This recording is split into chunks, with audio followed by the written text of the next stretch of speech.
This is going to be topic 49, nervous system, spinal. Key concepts. Upon completion of this chapter, you'll understand common spinal cord injuries, complete and incomplete spinal cord injuries, the mechanism of injury that causes spinal cord injuries, examination of the patient with suspected spinal cord injuries, treatment of the patient with suspected spinal cord injuries, and the treatment of neurogenic shock. Spinal cord injuries, a portion of the central nervous system that carries continuous messages, brain to the body and then back again. Sits inside the spinal column structures and cannot be repaired. Damage to the brain and body can no longer communicate effectively with one another. Therapeutic, hypothermia, and stem cell research are promising treatments for this. Chief concerns. Human body has developed and pretty much evolved, manages trauma associated with everyday life. Example, a healthy person who trips and falls, even while running at full speed, is unlikely to sustain an injury to her spinal cord. Engineering also helps with this, reduces the likelihood of injury. Examples of this would be seatbelts that keep us restrained. And possible injury considerations. The amount of injury that's transferred into the body, or kinetomatics, should be taken into consideration. Directed energy that's transferred into the body is the energy is absorbed and spread across the body. So the more energy that the patient actually gets, or kinetic energy, then the higher increase chance that the patient might have damaged their spinal cord. Spinal cord injury, conditions associated generally with young males, more than 75%. Average age on this is 39.5 years. Leading cause of motor vehicle crashes. Estimated about 42% of the motor vehicle crashes have some sort of spinal cord injury. My apologies. The spinal cord injuries that occur, 42% of them occur from motor vehicle crashes. Described based on the amount of retained function, and there's a couple of verbiage terms that we need to learn here. Specific vertebra where the injury occurred. If we have complete tetraplegia, loss of sensation or motor control in the arms and legs, as well as the torso after the injury to the spinal region, cervical spine more specifically. Paraplegia, thoracic or lumbar spinal cord injury that limits or eliminates motor control and sensation to the lower extremities. Anatomy of the spine. Intricate structure including bones, nerve tissues, muscles, ligaments, and cartilage. Each component has a vital core. And the vertebra strength allows us to have mobility and information transition. There are 33 vertebrae that run along the posterior of the torso, or the back of the torso, from the skull to the pelvis, and together form the spinal column. The ligaments, or connect vertebrae, they connect vertebrae with one another. Anterior and posterior longitudinal ligaments travel the length of the spinal column and provide a significant source of stability. And then the muscles, the movement and the spine stability in general. Erector spinae gluteus medius, gluteus maximus, and latissimus dorsi muscles allow for movement and stability of the spine. The spinal column is divided essentially into 5 sections. These 5 sections are the cervical vertebra, the thoracic vertebra, the lumbar vertebra, the sacral area, which is fused, and the coccyx. Spinal cord is pretty much the portion of internal communication system. It carries messages to the brain and the rest of the body. And this consists of a couple different substances of gray and white matter. The gray matter forms a butterfly-like shape in the center of the cord, and that's this area here. Kind of looks like a butterfly. It contains anterior or ventral horn with motor neurons and posterior or dorsal horn with sensory neurons. So these horns here, this would be the anterior, and this would be the dorsal horn. White matter surrounds the gray matter and contains major nerve tracts. So all of the blue area and the red areas that we're seeing on this graphic here are essentially the white matter, and the center, or the butterfly, would be the gray matter. Spinal nerve roots that leave the ventral aspect conduct motor messages. Dorsal roots conduct sensory messages. There are essentially 2 tracks. There are ascending and descending, or afferent and efferent. The cortical spinal tract, from the cortex of the spine, found in the anterior portion of the spinal column. And the spinal thalamic tract from the spine to the thalamus transmits sensations such as touch and proprioceptor or location to the thalamus. Vascular supply. Injury may result from blood supply interruption. We have a single anterior artery that provides blood supply to the anterior and central cord.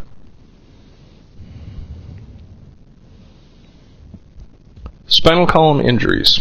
Vertebral body fractures, more common than spinal cord injuries. Does not mean that the patient certainly will have a spinal cord injury, just that their vertebra has been fractured. Spinal column injuries include dislocations and subluxations, in which those are any misalignment of the spine, and this can impact the spinal nerves or the roots that are actually in the spine. Ligaments and tendons and muscle injuries.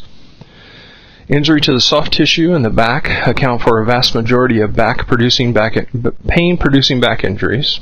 Herniated disc occurs when the disc center pushes its way out into the perimeter.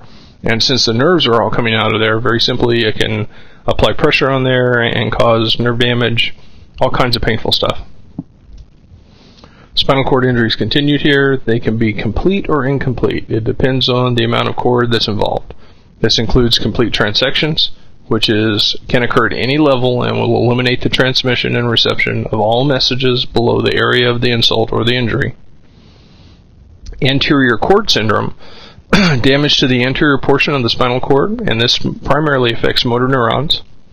Brown-Séquard syndrome, partial transection of the cord, which reduces position sense and motor control on the side of the injury, and this means ipsilateral, and reduces pain and temperature sensation on the other side, which is contralateral. Those two terms you probably need to be familiar with. Ipsilateral on the same side, contralateral on the opposite side. Central cord syndrome usually involves a cervical injury with a mechanism of hyperextension. Conus medullaris syndrome, altered mental status secondary to traumatic brain injury and incontinence associated with sacral cord injury. So nerves come out of the sacral section. Damage to that area can very simply allow us to be incontinent. Cauda equine syndrome associated with incontinence as well, secondary to injury to the lumbosacral nerve roots, this is in the sacral area again. And spinal cord concussion, temporary reduction in motor sensation function without any structural damage, and this is just kind of a shock to the spinal column. So any and all of these things can occur at any given point. History is essential. The mechanism of injury should be applied, and it's a key to diagnose spinal cord injury. A sample history should not be ignored. Examples of this would be medications like anticoagulants, which could compound injuries. Diabetes, they may actually develop neuropathy, and HIV drugs, those patients may also develop peripheral neuropathy as well.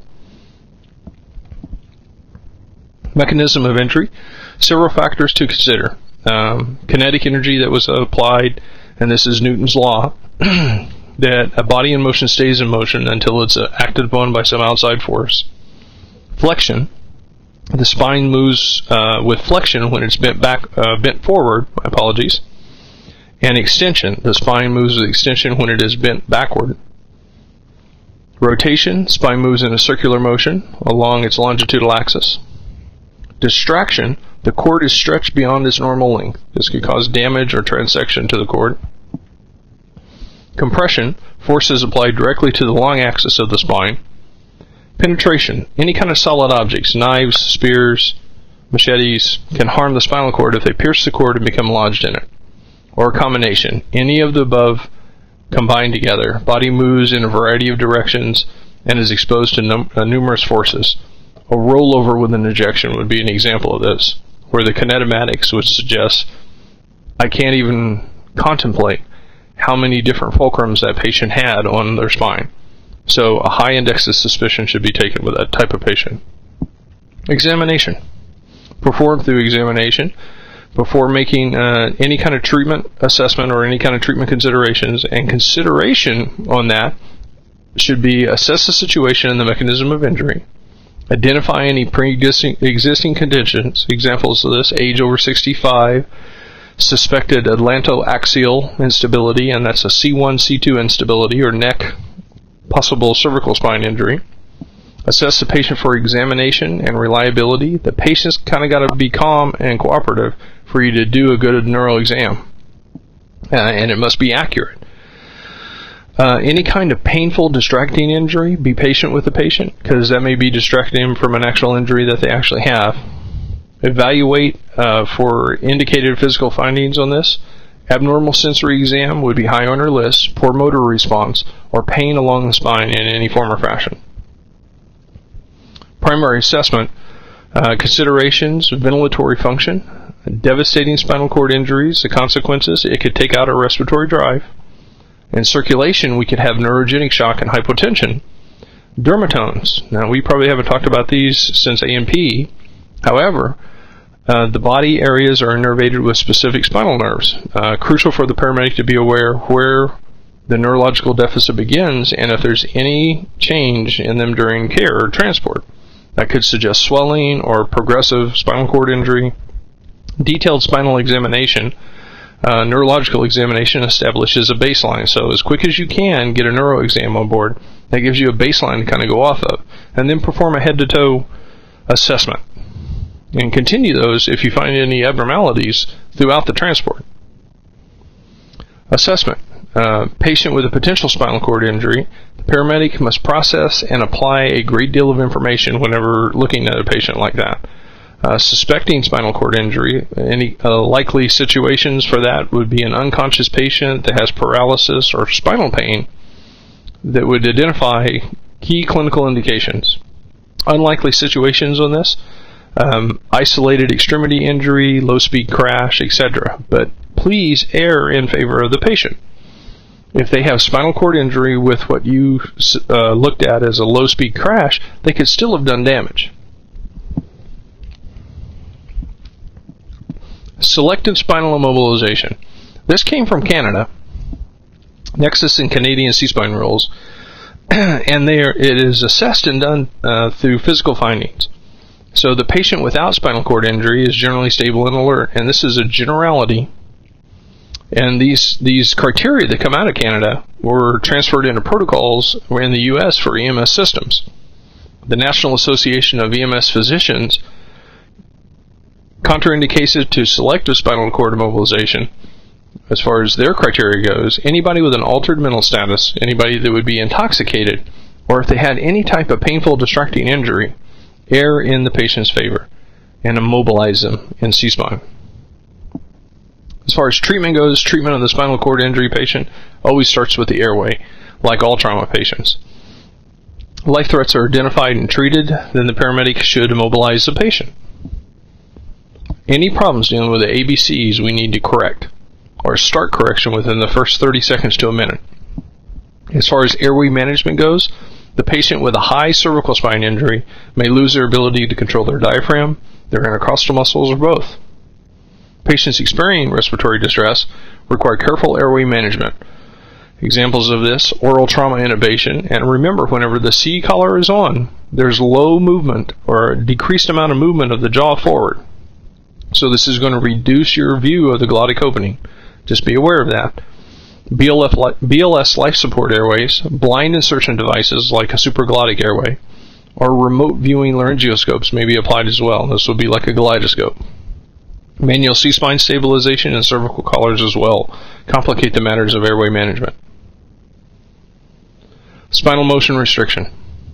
Spinal immobilization begins with manual cervical spine stabilization while reducing body movement. Does have the potential of harmful side effects, back pain, pressure sores, or etc.